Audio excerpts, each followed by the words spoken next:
Ladies and gentlemen, please be seated for the session with the Honourable Minister for Finance and Corporate Affairs, Government of India. The special plenary session on key priorities for sustained global economic recovery.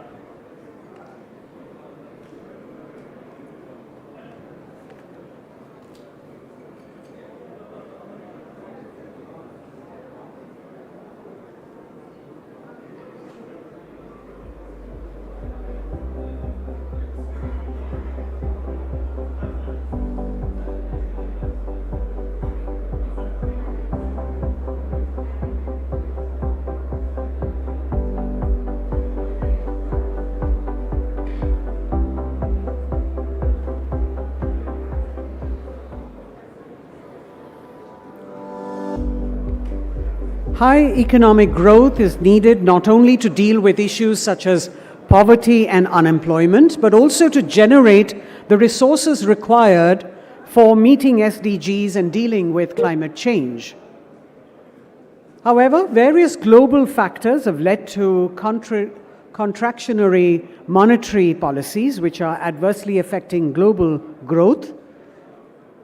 And to elaborate on how we can prioritize global growth and what roles governments, multilaterals, and businesses can play, we will have with us in just a short while the Honourable Minister for Finance and Corporate Affairs, Government of India, Ms. Nirmala Sitharaman. May I request you all to please be seated.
Ladies and gentlemen, may I request you all to please be seated? The Honourable Minister is going to be with us any moment.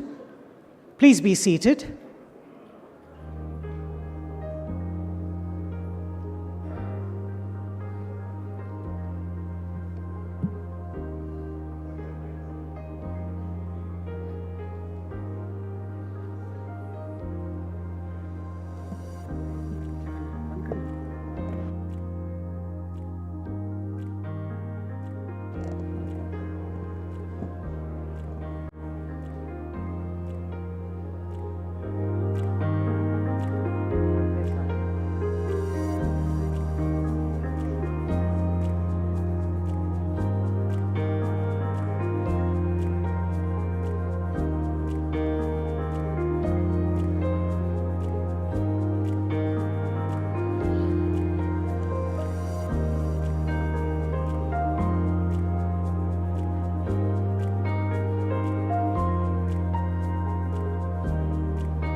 Ladies and gentlemen, the Honourable Minister for Finance and Corporate Affairs, Ms. Nirmala Sitharaman, going to join us any moment.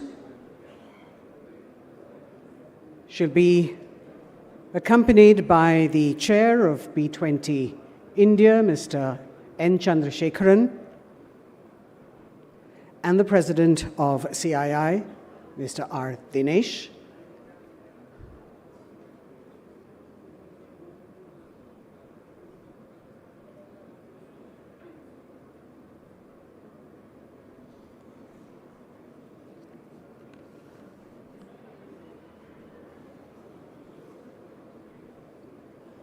Global growth and what roles governments, multilaterals, and businesses can play.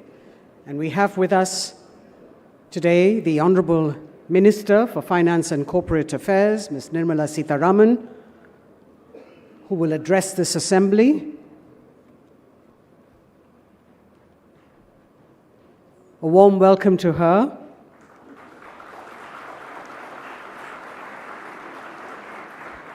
May I request Mr. Chandrasekaran to please present a small token to Madam Sitharaman. Yes.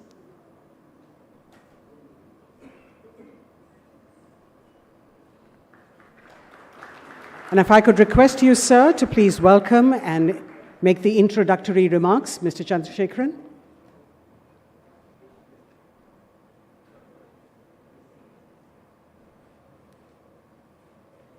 Do you want to speak from here?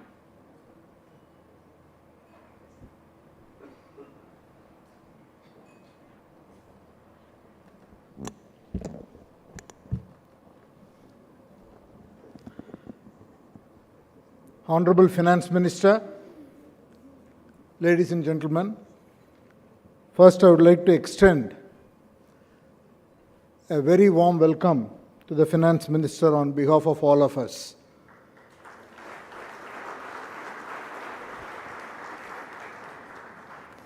Let me first start with another positive news, especially for you. Madam Finance Minister, I was talking to the President of the World Economic Forum while I was waiting for you to arrive. He just casually mentioned to me that this year, India will contribute 16% of the global growth.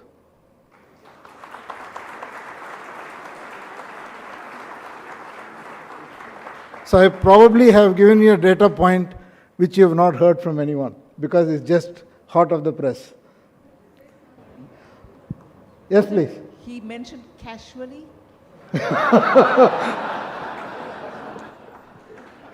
So he mentioned it casually, and I thought immediately I should capture that.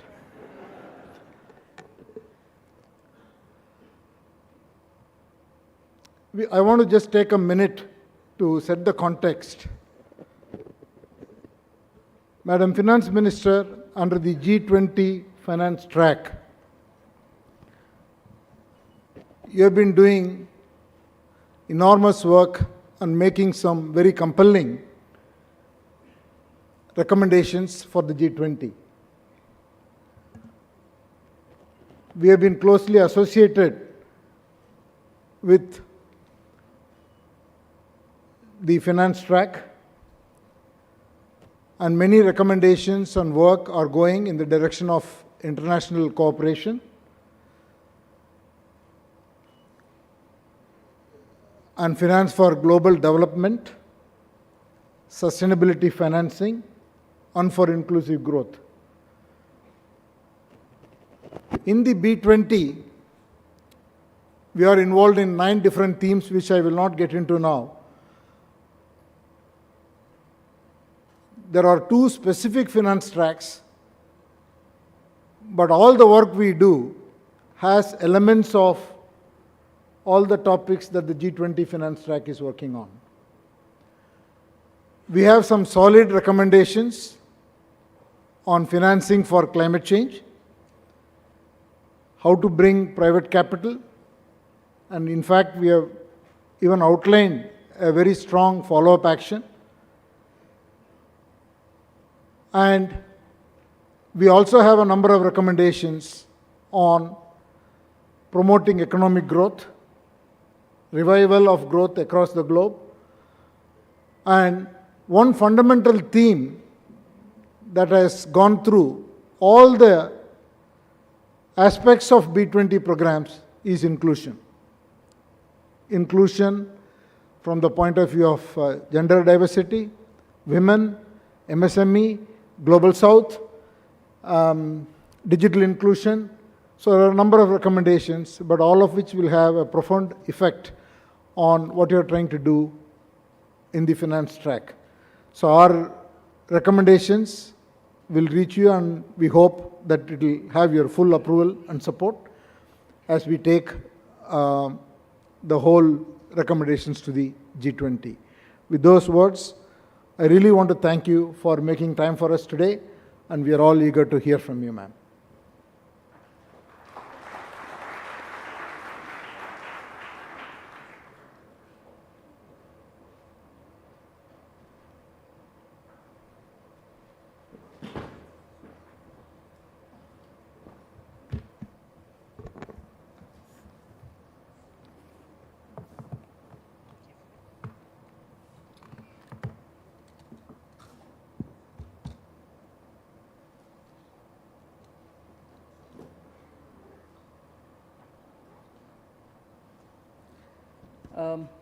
Good afternoon, and it's such a pleasure to be here to see this gathering. As I was entering, I just checked up, because since the morning, the few people who met me have been speaking about this gathering here and told me it's a huge affair. And I said, oh, so how huge actually was it was left to my imagination. So I wanted a bit of a prep before I entered the hall, so I did ask, how huge is it? But it is huge. I can feel it now. So I've been asked to speak on key priorities for sustained global economic recovery. Sustained global economic recovery is, I think, not just this year, but next few years will be the issue to talk about. So even as all the economies are trying to come out of the COVID, the pandemic, and recovery after that, and so on, sustaining that growth is becoming the main question, not just because of the individual, each economy having its own special situation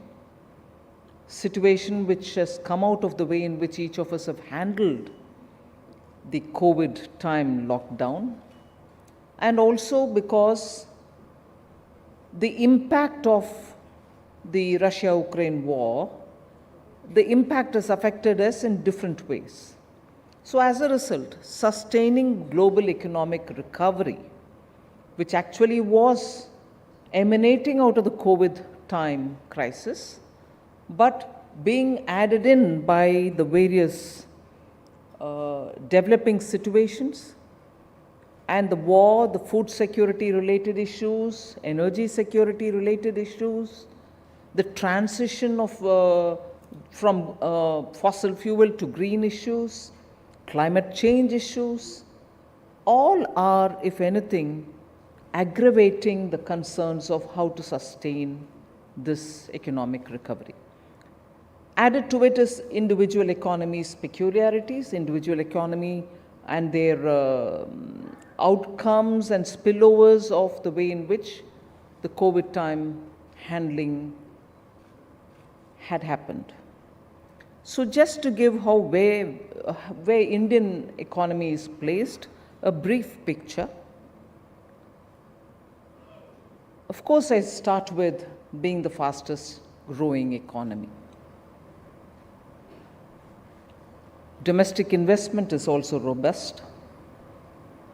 So in another few days, you're going to get the GDP numbers for the first quarter of 23-24. As things stand, nobody has a clue, but everybody feels that yes, the first quarter did go on well, so the numbers should be good.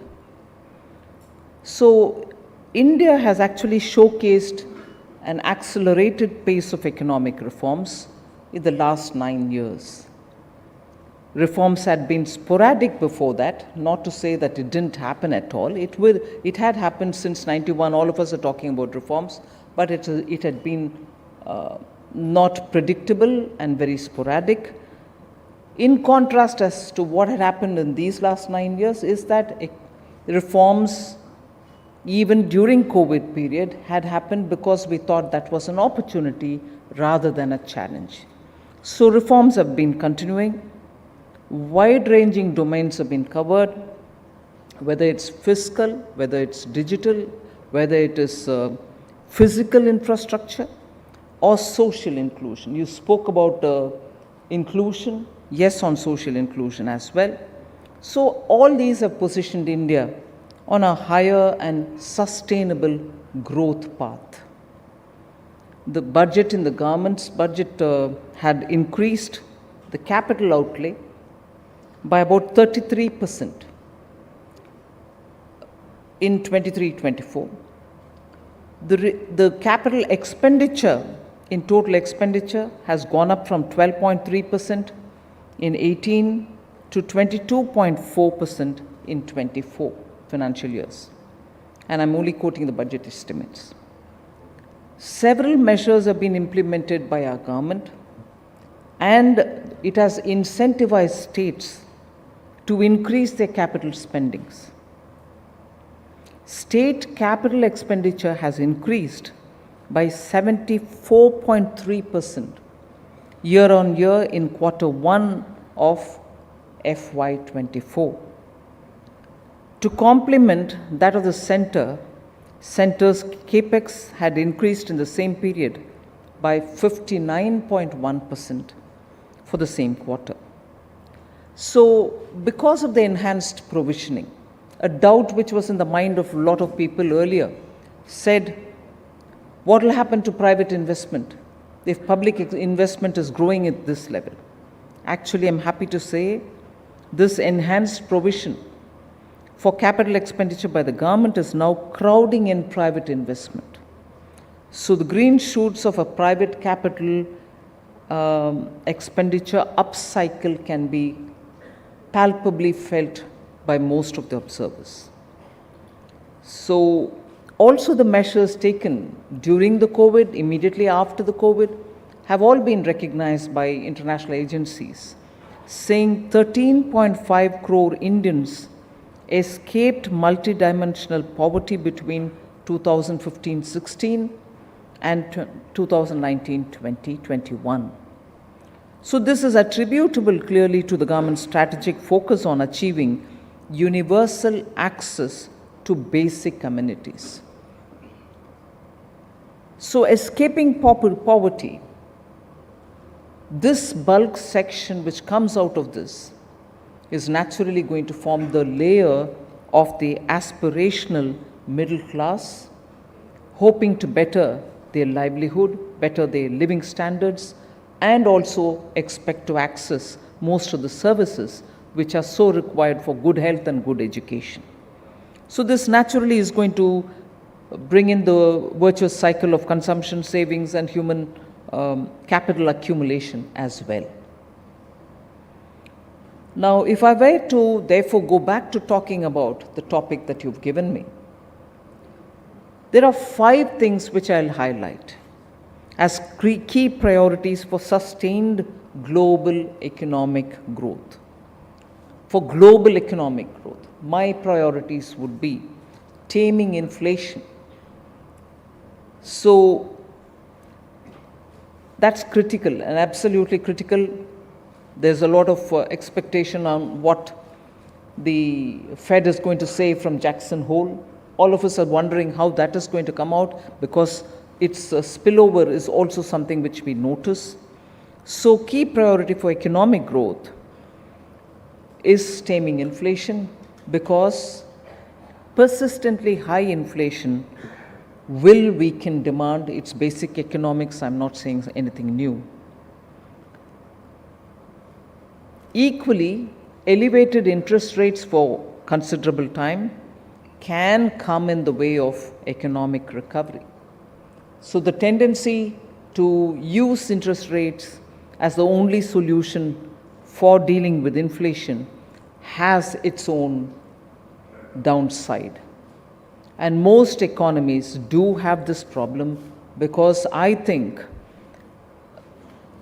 for want of a better word, obsession with using interest rate as the only tool to deal with inflation and not manage the supply side factors will not give a complete solution for inflation. Temporarily it can give, but sooner the supply side issues can creep their ugly heads up.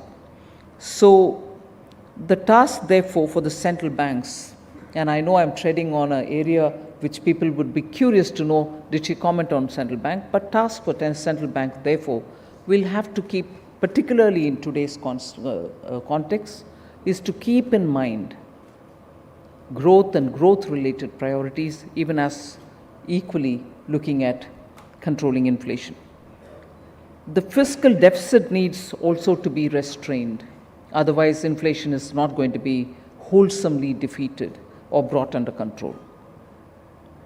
The second of the priorities I'd like to put before you is increasing the emphasis on investments to spur growth.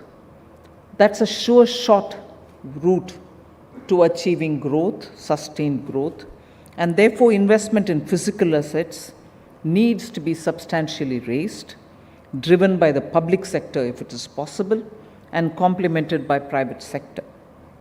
So the public sector may also have to take the lead until the private sector steps in. That's the story which is happening in India, and you see unrelentingly Government of India looking focused for increased public expenditure. But I can see that it is also now attracting private sector to come in and invest. To have a large multiplier impact on recovery and growth, therefore, investments is the best answer. The labor force participation and also improving on productivity simultaneously with increasing investments are two essentials to go with it, and labor force participation rates will have to therefore increase, for which enabling policies will have to be made. Post-pandemic, only a few countries will have the fiscal room to increase public expenditure on capital, yet it has got to be increased. There is no way of looking at constraints and saying I can't have expenditure from public for capital increase. The third of the important factor is raising investments, even as I say for public expenditure, for investments, for infrastructure. I would say focusing on investments in public health and education is a very key priority for sustained growth. So globally, I think the focus should be on health and education, it is not as if only India, because it's part of the emerging market world, it has to spend on health and education. Health systems are collapsing even in developed countries. And unless money goes into that, we will have a health crisis. And it's no good to differentiate between developed countries and developing countries. Health is got to be kept up always in a very robust and dynamic fashion. Skilling also is important, and that's why I group it under education and health as two important public expenditure items. The fourth one, which I would say as very key to sustaining growth, is climate change finance. I know the B20, I know the climate related groups, and also others are talking about climate financing. We've started with a sense of pessimism only because the 100 billion has never come on the table, but there are always the other side which says we didn't know what this 100 billion is going to go for. It has never been defined. There are legitimate arguments being put forward saying that is why the 100 billion has never come on the table. But the fact remains that few countries, and I'm happy to say India is one among them, have funded their own commitments given in Paris and fulfilled their nationally determined commitments with their own resources. Not very many countries are going to be lucky to do that. And for India too, the transition period is going to be a challenge if we have to fund it all on our own resources. So financing climate change is a key factor for sustaining global economic recovery. Now, this money is one thing when we say we need the money for transition as well, but we need the money for technology as well. We need the money for transition, we need the money for technology as well. And then, if both these are made available, very many countries which are in no position to, fund their own climate commitments can also give us a positive result.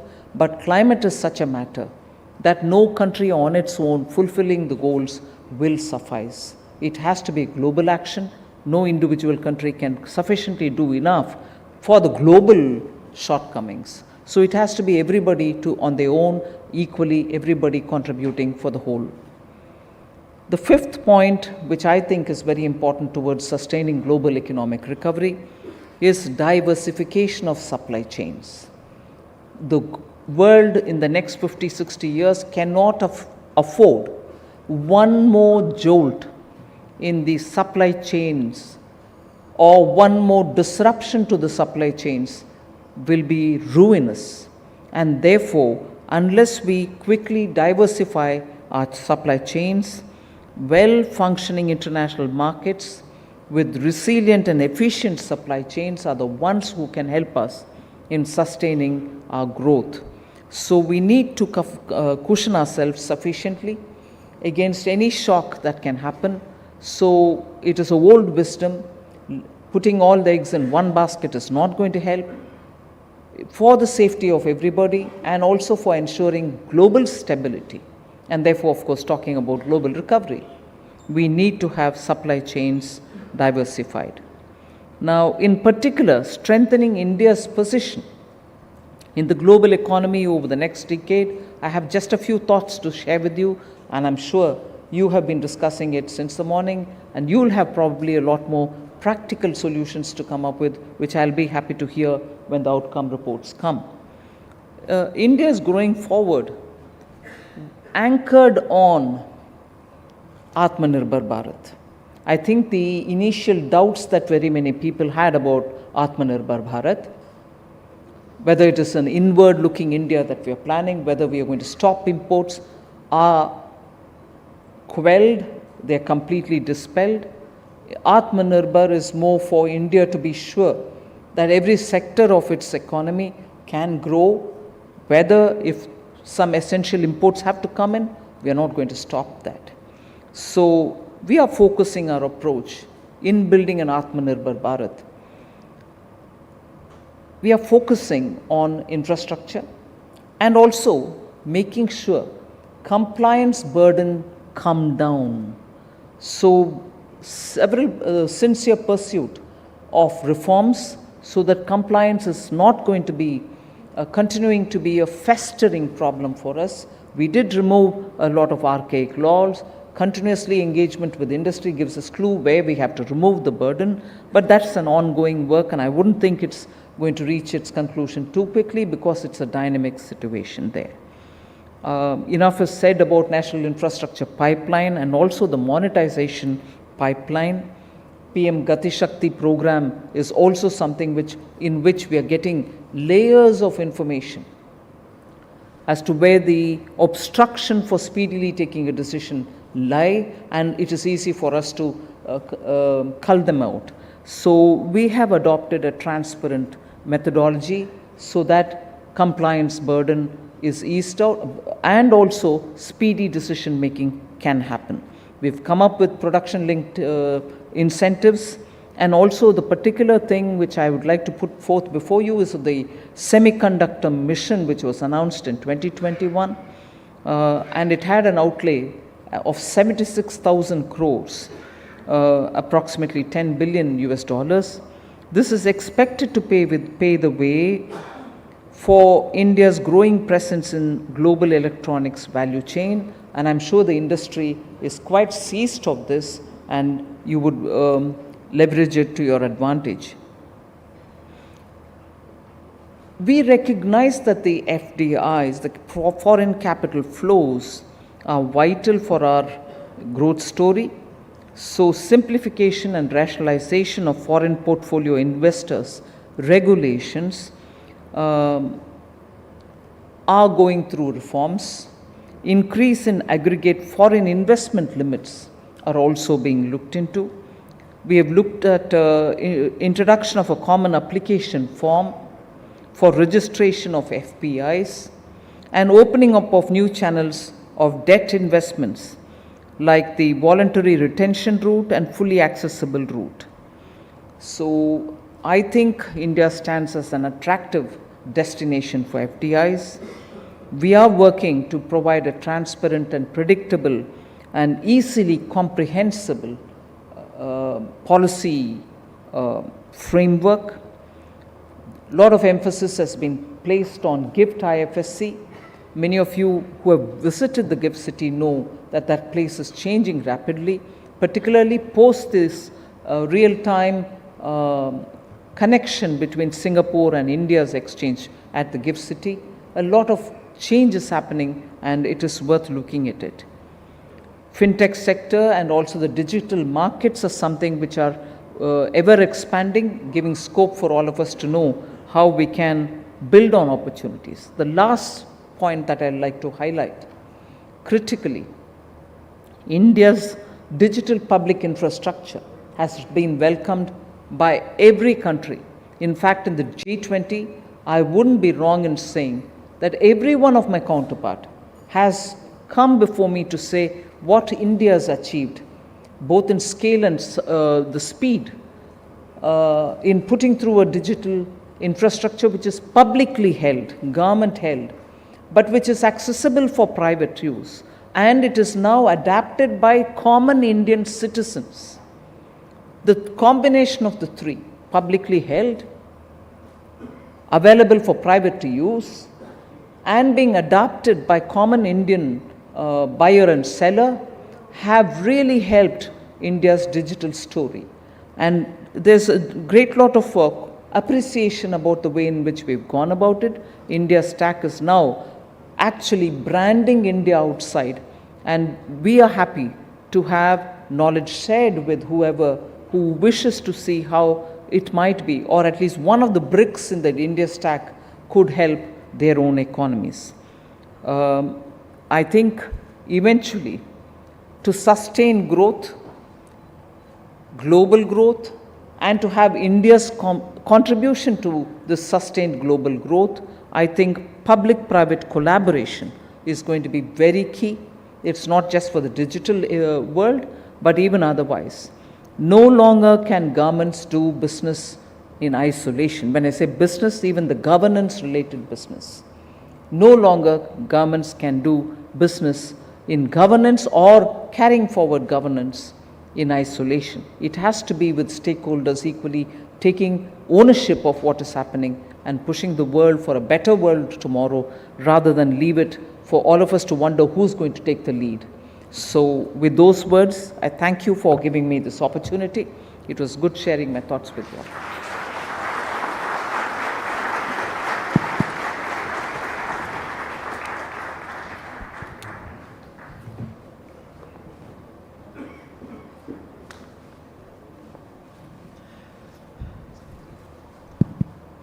People have been reaching out, wanting to ask questions. And Madam Finance Minister has agreed to take a couple of questions. Arvind Krishna has reached out.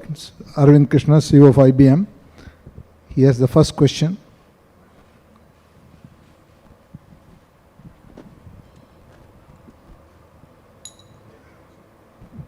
Thank you. Madam Finance Minister, thank you for the comments. I was especially gratified to hear your focus on both investment taming, that's a nice word, and capital investment. Inflation taming. So you also mentioned both FDI and private-public partnerships.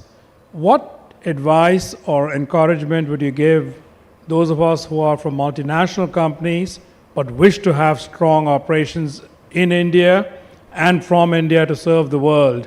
What advice would you give us in that context is a question, because we've been very happy with the support we have received so far, but when we hear comments around both Atmanirbhar, which you raised, as well as some of the talk around free trade, it opens up questions. So just looking for advice and encouragement.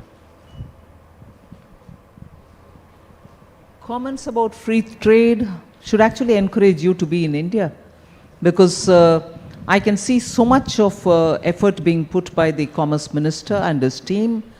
I probably will not be wrong in saying an agreement, FTA agreement, is very close for a final call with the UK. And I think negotiations with Canada are also progressing, and I expect that to come to a conclusion sooner rather than later. So agreements have already been signed, you know, with Australia, with UAE and so on. So FTA should actually encourage you to be in India, because lots of signings are happening. Advice, very difficult word. So anything I say is not advice, it's more to put the facts before you. I think you have a government which brought in stability in policy. You have a government which has shown that we are not thirsting for more revenue with some tax rates being, you know, increased here and there. I thought I said Atmanirbhar is no more a worry. It's been sufficiently explained, but IBM probably is outside of that realm. I'll be quite happy to sit with you to convince you my Atmanirbhar is not going against my globalization. Above all, I think Indian economy's resilience, the rate at which it's growing, and it's not just me claiming, you see every segment of India's economy showing that they're all actively on the move, wanting to build and wanting to grow. Our youth are revving to meet their aspirations. So if you were to take a global picture, India's economy speaks for itself. And I thought global investors look for such destination. And you would want democracy, you would want a free society with a lot of freedom of speech, irrespective of what some of Western newspapers would write. Because a lot of people who are speaking against the government, even today, happily continue to do it, and we don't mind. We have no problem with that. So democracy, youth, large market, purchasing power going up, poverty reduction, investor-friendly climate. I would think more can be done. We shall do it as well. So you should be here doing business and also doing a bit of tourism.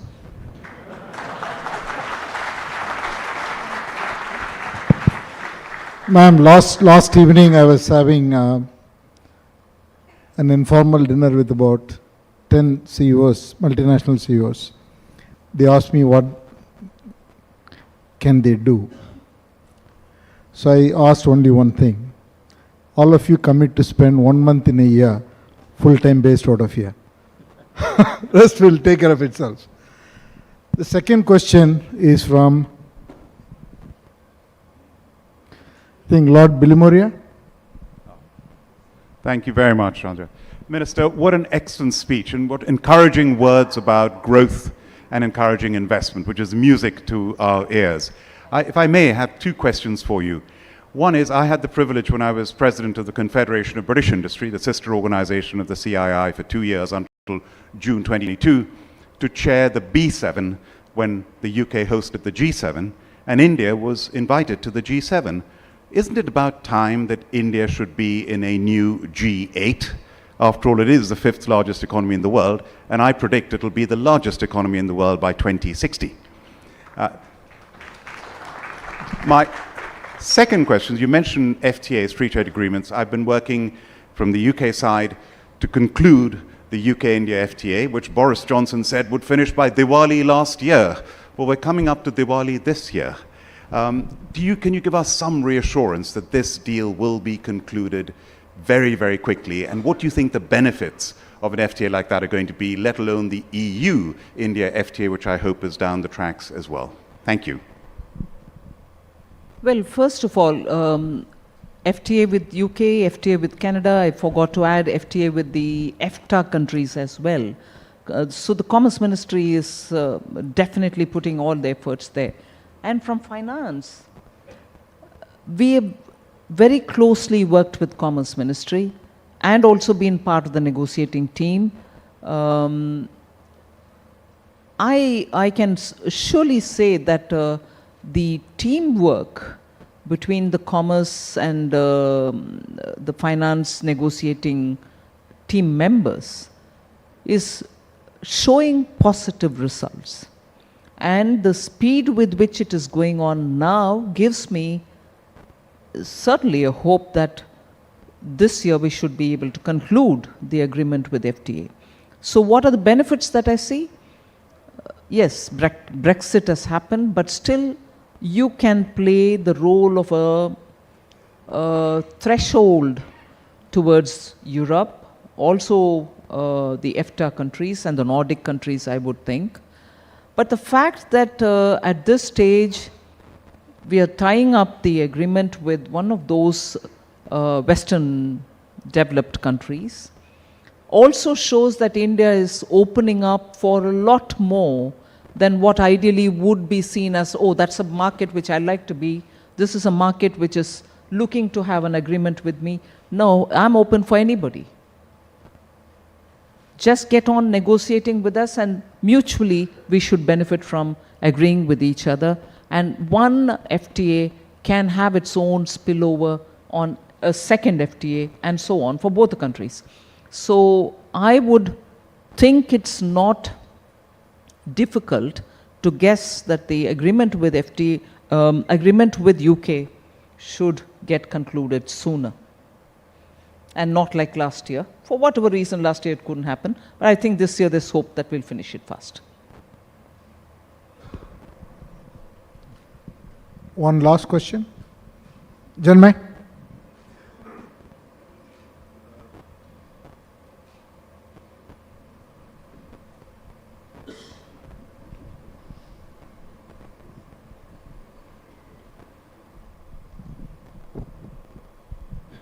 Finance Minister, we're talking about sustained global economic recovery.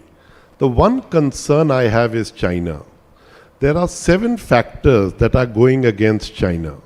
You know, its exports, its real estate sector, its technology sector, the leverage in its local municipal government, the fact that, you know, they have still got a very infrastructure heavy economy and not enough consumption spending.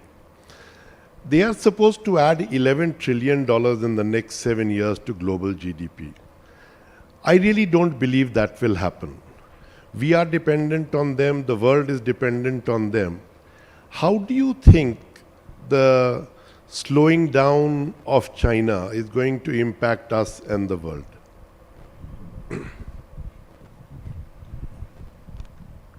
It's a matter which all of us will have to be concerned with, there's no doubt.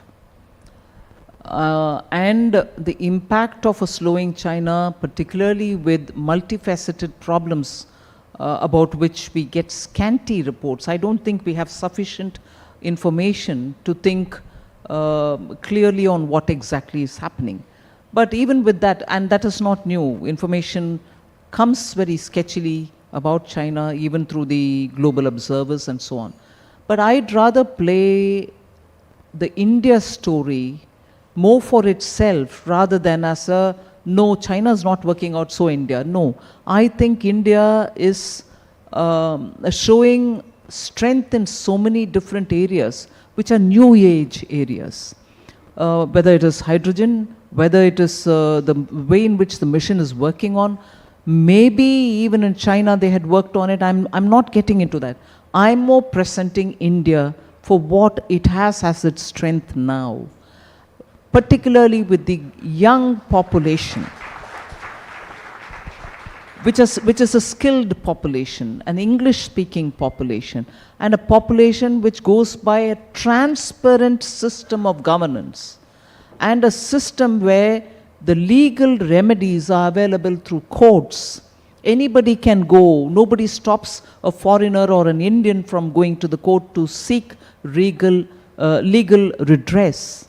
So when you have a system, you may have 1,000 complaints saying, no, it takes long to get a decision, it takes long to, the layers of, judicial redress are too many. Whatever be it, we are trying to efficiently make them available, bring in transparency, bring in technology into decision making, and so on. So with all these changes, the earlier gripe that anyone would have had about time-consuming processes are all coming down now. So whilst I'll keep a watch on the developments happening in China, even with sparse information, what I'm more putting my energy on is, this is the moment for India. Every aspect where you need government to come in to help, and every aspect in which it has to stay away from, we are fully going by that. We want a system where it is easy to do business in India. We want to attract investment and make sure opportunities are available for all.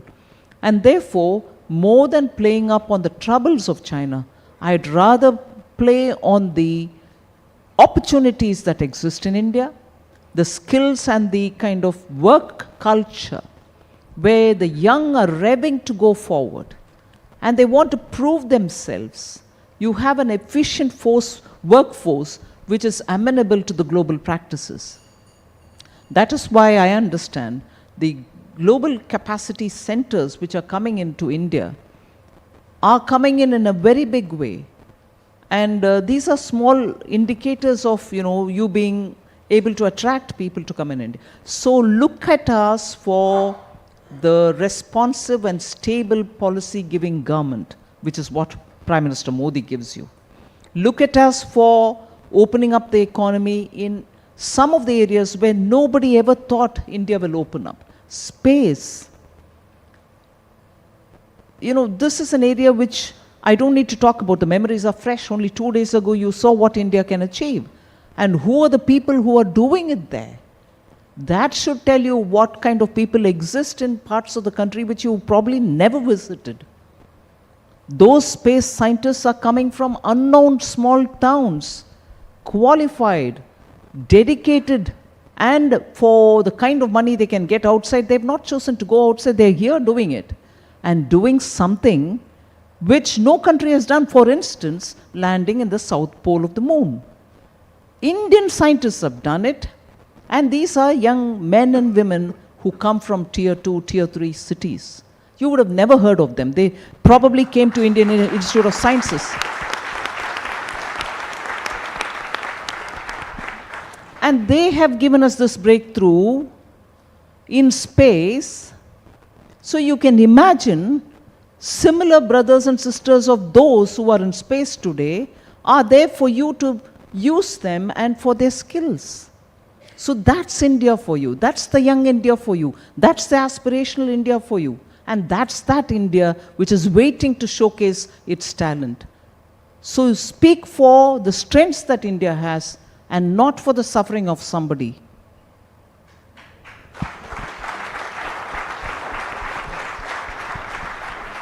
So, thank you, Honorable Finance Minister. I think really we have enjoyed what you shared with us today.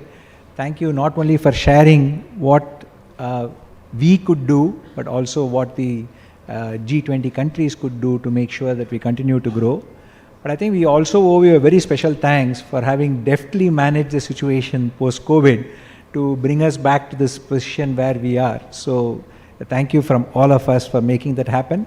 And I hope that you will use the G20 platform to also make sure that the reforms in the multilateral agencies takes place for the funding of the global south and the sustainable development goals as well. Yes, thank you for that. The author of that report is sitting here, Yes, so you should engage with him. He's next on stage. Thank you, madam. Thank you very much. Ladies and gentlemen, the Honorable Minister of Finance and Corporate Affairs, Ms. Nirmala Sitharaman. Thank you very much. Please remain in your places, ladies and gentlemen.